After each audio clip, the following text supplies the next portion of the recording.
Shalom, and welcome to another in our series of podcasts from Temple Beth, a dynamic center for conservative Judaism in Los Angeles. This is a recording of a Shabbat teaching with Rabbi Rebecca Schatz. I just glanced at the announcements because I usually do that before I hand it to the president to make sure that things are correct or to notify them that they aren't. And one of the things that's not on there, so I'm going to do this now, is that Tisha B'Av is coming this week. And we are already in a period of time called the 9 days. From the beginning of the month, from the 1st of Av until Tisha B'Av, which is the 9th of Av, we have this special period of mourning, M-O-U-R, and there's this idea that we are really in a trance or a state or a modality that is bringing us to Tisha B'Av, which is a holiday. It's almost bizarre to call it a holiday, a day of commemoration of the destruction of the temple. And we actually end up kind of putting together the destruction of the temples as a way of bringing even more emphasis to the day. So on the 9th of Av, which again I've mentioned a few times this morning, begins Wednesday night and goes through Thursday night. It's a full fast, just like Yom Kippur is a full fast, a 25-hour fast. We're supposed to, similarly again to Yom Kippur, we're supposed to not wear leather. We're not supposed to greet one another. That's different from Yom Kippur. But we're not supposed to greet one another. We're not supposed to take care of our bodies in a way that brings us joy, nor that focuses us on our bodies. That's Tisha B'Av. Again, it's not in the announcements, but it is coming this week. And if you would like to join us, we would love to have you. And on Tisha B'Av, in order for us to understand the day and to understand the reason for this holiday, we read the Megillah of Lamentations. We read Megillat Eicha. And as I said before Cantor Chorny started chanting the Haftarah, the word Eicha is found this Shabbat in all of our different readings, in the Torah reading and the Haftarah reading, and will be then again said, of course, on Wednesday night. So today we are going to talk about the Parsha and we are going to talk about the Haftarah, but not in terms of their context, just in terms of this word Eicha that shows up. Because even though right now we're in this period of time called the 9 days, what I'm going to use as my thesis and posit for all of you, and this is not an original idea to me, this is actually an idea that I think it is our last text that we are going to look at. Yes, Rabbi Alan Liu writes about in his book, This is Real and You Are Completely Unprepared, which I think was written just directed at rabbis during Elul, saying the high holidays are coming and you're for sure not prepared. But what he talks about in his book is that the period of getting ready for the high holidays, of which we all, those of us who are connected to the Jewish calendar, recognize as a period of time that starts in Elul, right, begins as a way of taking account of our souls, of recognizing that which we want to focus on during Tishrei, during Rosh Hashanah, Yom Kippur, Sukkot, that it actually begins with Tisha B'Av, which if you're a clergy person is very scary and you want to imagine that that's not true, but truly, for the human being, it's actually a gift. It's a gift to have more time to be able to do that reflection, to be able to ease into the reflection that becomes so concentrated the month before all of these holidays. And it's a way for us to recognize that there's an arc. Tisha B'Av is a day of mourning. What's the end of Sukkot? Simchat Torah. Exactly. The end of this arc is a day of great joy. And so what Rabbi Alan Liu and what we're going to talk about today is that this word Eicha, this Shabbat, which is actually before Tisha B'Av, is going to allow us to connect to what the word Eicha means in all of these different places as a way to begin this cheshbon nefesh, to be able to begin what does it mean to look inside of ourselves in preparation for the high holidays. Okay? So that's where we're going. on this journey of learning together today. I'm going to pass around these sheets. So again, we're not going to talk about the Parsha, and we're not going to talk about the Haftorah in terms of what was happening in the Torah or in Isaiah, but we're going to talk about the word Eicha. So if anybody wants to make a comment about the Haftorah or the Haftorah, I am happy to hear it, but we're going to move on after you make your comment, because that's not the point of what we're going to get at today. So I'm just warning you that I might move on. So in the reading that Mark did for us today in Deuteronomy chapter 1, verse 12 and 13, the verses are, Eicha esa levadi tarchachem umaasechem verivchem. How is how this translation is translating Eicha. How can I bear unaided the trouble of you and the burden and the bickering? Remember that this is going to be a little bit more poetic than the rest of our Torah. So just as an understanding of the context and the syntax. Havu lechem anashim chachamim unevonim veyeduim leshivtechem veasimem beroshechem. Pick from all of these people from the tribes, people who are smart, who are wise and discerning and experienced, and I will appoint them as your heads. Just as an aside, actually, I'm not gonna get into that. Okay, no aside. So Eicha, what is Eicha? What is Eicha telling us here? The word Eicha. What is it explaining to us here? Or is it trying to get us to understand, Jennifer? Great. It's setting up a rhetorical statement. And what do rhetorical statements do for us? Yeah, they're reflective, right? It makes us think about, well, this sentence here, this verse here is saying, how can I bear unaided the trouble of you? And then I might think to myself in 2026, what does this have to do with me? Right? If I read this word, Eicha, and then I read this sentence, maybe, again, if we were looking at this in the context, maybe what is happening in the Parsha right now actually is a rhetorical question I can answer also for myself. It becomes a reflective activity. So Rashi says on this particular word, though he's clumping it with the two that come after it as well, Rashi says, if I were to say, I will do so in order to receive a reward for it, I may not do so. So meaning if you're going to get something for something, you might not actually do it. Maybe you don't like the reward. Maybe you don't actually want to do, it's not a good enough reason to do something. This is what I have already said to you. Not of myself do I tell you that I am not able to bear you, but by the bidding of God. So back to Bobby's point, right? This is rhetorical. This is a way of going inside yourself to recognize, is it something I want to do? Is it something that's meaningful enough to me to do? Rabbeinu Bachya says, how am I able to carry alone the trouble of you? The trouble Moses was referring to was that he had to explain the meaning of the commandments to foolish people. So what's Rabbeinu Bachya adding here? Yeah, a reason. That maybe it's not so rhetorical, right? But that doesn't take away the reflective nature of what this how word could be, of what this Eicha could be, right? Maybe there was actual trouble, but that doesn't get rid of the fact that we might need to reflect upon ourselves, how can I do this? Or how did I get to this position in the first place? Questions or comments on Devarim, because we're going to move on from Devarim in just a second to Isaiah.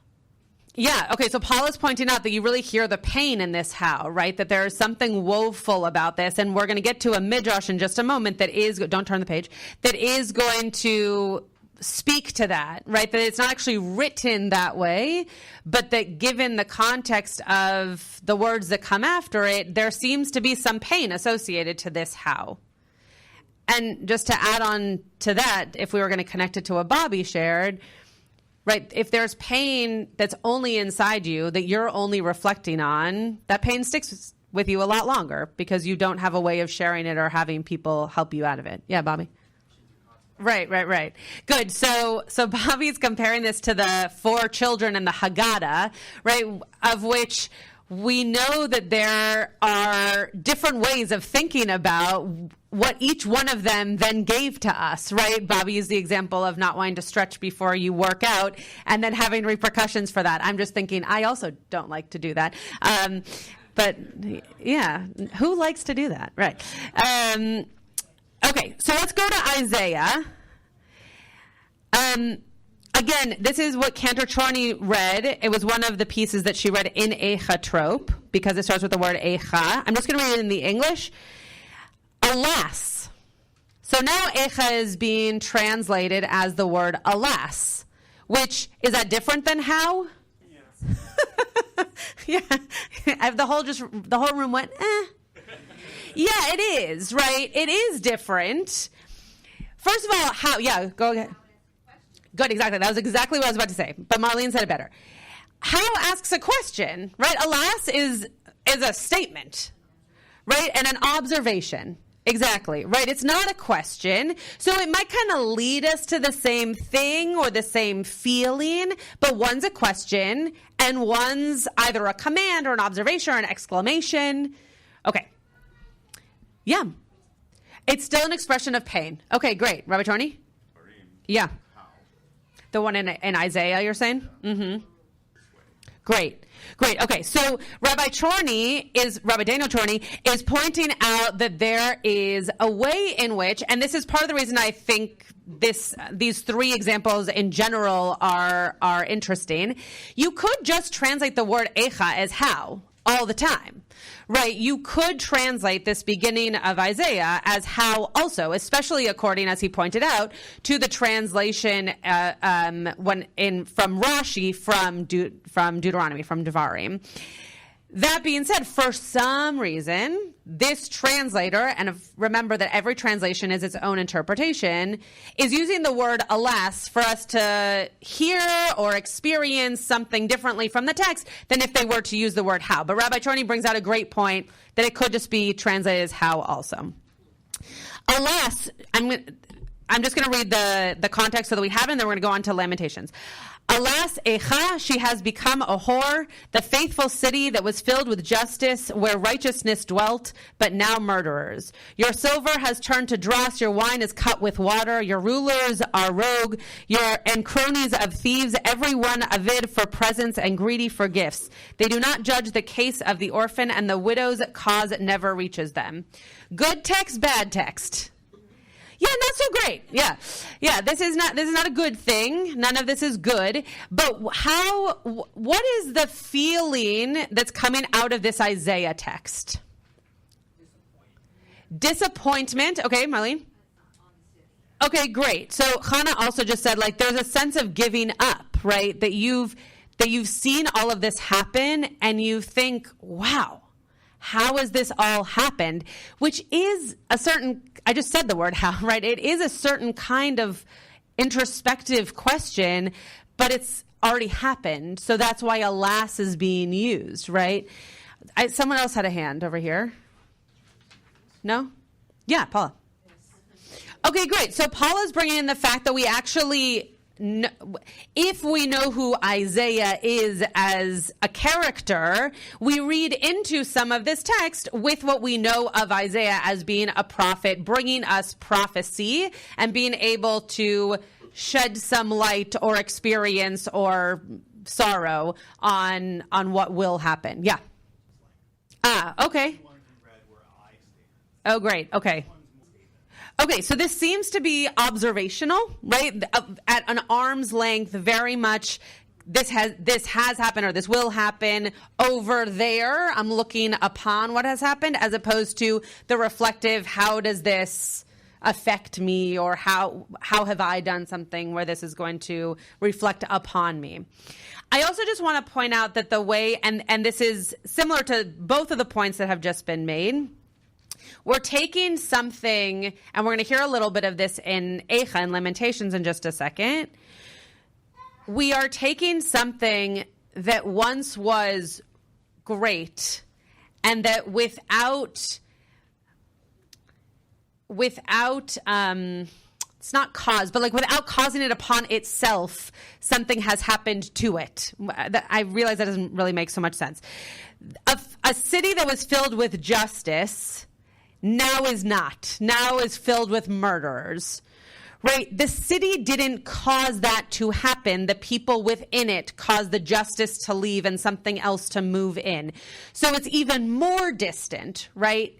It's even more them versus us, not actually, but it's more outside of what's going on than us, and observing it, whether it's because we don't want it to happen to us because it's a prophecy, or because we want it to be at arm's length. We want this to not have been caused by us.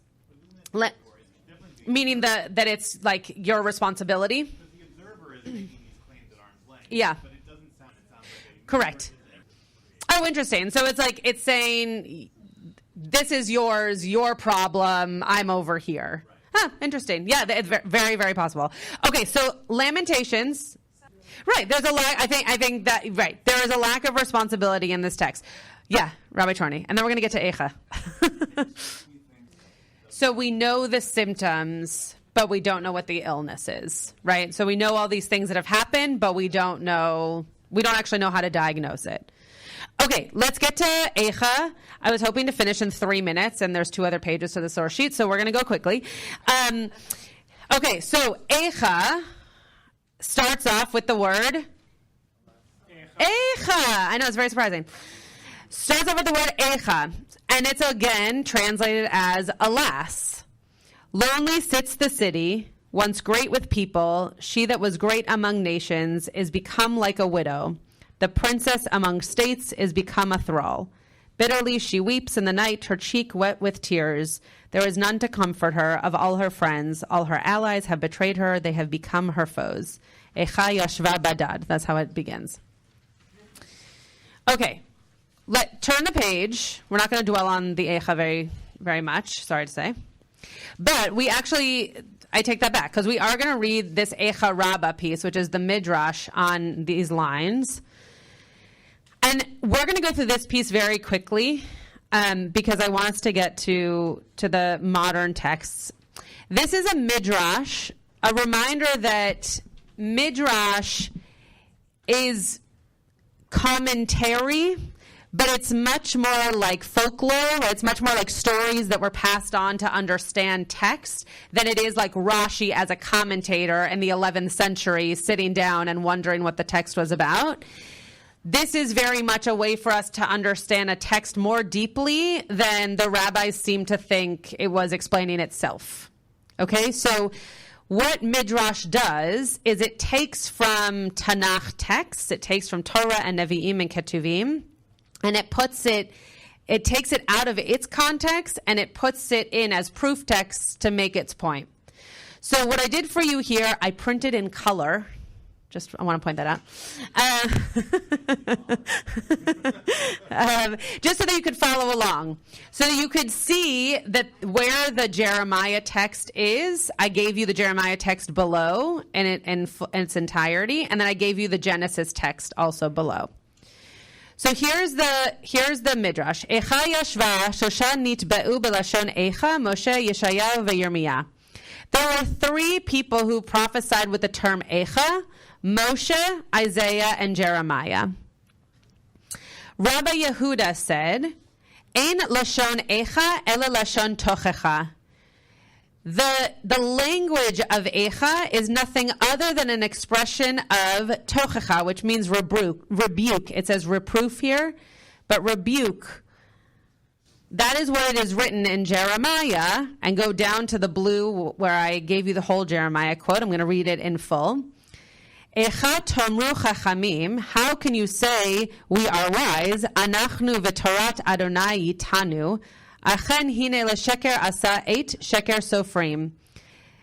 How can you say that we are wise and we possess Adonai's instruction? For lies really, has the pen labored, for not the scribes. Okay? So Eicha here is being used as, again, how, but much more introspective. Like, how can I be called such a thing if this is not actually what is being seen in real action. Rabbi Nehemiah says that the term Eicha is nothing other than an expression of lamentation, which makes sense to us because the book of Eicha in English is translated to Lamentations. So that translation and that idea for us makes a lot of sense, and the holiday of Tisha B'Av lends itself to understand that Eicha could be translated as Lamentations. That is what is written in Genesis chapter 3, verse 9. Vayikra Adonai Elohim el ha'adam vayomer lo ayeka. Now, it sounds different when I say the word. It's the same word. Ayeka means where are you? Eicha can mean how or alas. So God calls out to the human being and says, where are you? What do we know about Genesis? Good. This is in the Garden of Eden. Is this a real question? No. In Genesis, we know that God is very much enmeshed in the lives of especially the first people. God didn't need to ask the question of where are you? God knew exactly where they were. First of all, if there weren't that many of them, it was pretty easy to find them. Second of all, God was a character in the Garden of Eden with them.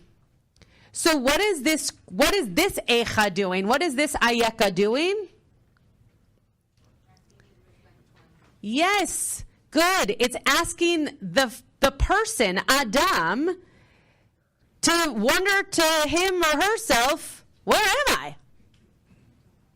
What is this? What am I doing? Right, like if you wake up from fainting, you wonder, like you're super disoriented.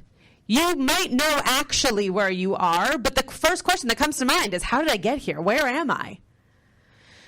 Turn the page. You can look at the commentaries later if you like, but I'd like us to get to Musaf. I want to read two of these modern commentators, modern and more modern than Torah. One of them is Martin Buber, and I want to read Rabbi Alan Luz as well. Okay, Martin Buber says, God does not really want to be informed about something that is not known. Rather, God wishes to affect something in a person that can only be affected by such a question. The question is intended to penetrate the human heart, but can only do so if the person allows their heart to be penetrated. God's question penetrates this game of hide and seek. God's question means to stir us up. It means to destroy our hiding places. It means to show us where we went astray. It means to awaken us in a strong will to extricate ourselves. A powerful guy, Martin Buber. But what he's saying is, what happened in Bereshit was not a question of, can you send me your coordinates? It was a question of, are you going to allow me to help you find your way? Are you going to allow me to penetrate your heart? Stop hiding. Let me in. Where are you? If you let me know where you are, I can find you, I can be there with you, and I can guide you. So now Rabbi Alan Luz's piece, and I hope that this brings together what I said at the beginning about how I think today is the day that we're supposed to start thinking about Simchat Torah and all the in-between. Rabbi Alan Luz says, who am I really? What will be left when the walls of constructed identity come down? The time has come to get off it, to drop the mask. After all, in 7 weeks, we will stand before the one who sees through all masks. The time has come to turn. 7 weeks is Yom Kippur. What is required of us at Tisha B'Av is a simple turn of mind, a turn towards consciousness, a turn away from denial, from the inertia, from the passive momentum of our lives, a turn away from those things that continue to happen unconsciously, and a conscious decision to change, a letting go, letting the walls of identity crumble, and turning toward that which remains. Tisha B'Av has a hot tip for us. Take the suffering, take the loss, turn towards it, embrace it, let the walls come down. It's a really interesting idea of how to understand Tisha B'Av. Tisha B'Av is all about the destruction of the temple. Walls and everything came down. And all of a sudden, we didn't have a central place for worship. So we had to figure out how to create that ourselves. So it's not just about fasting. It's not just about mourning. It's not just about focusing on the temple.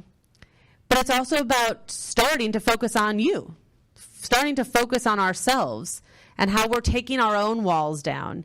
And though if we compare those two things together or we conflate these ideas, we might think, oh, taking our walls down is a negative because this is a holiday about the destruction of the temple.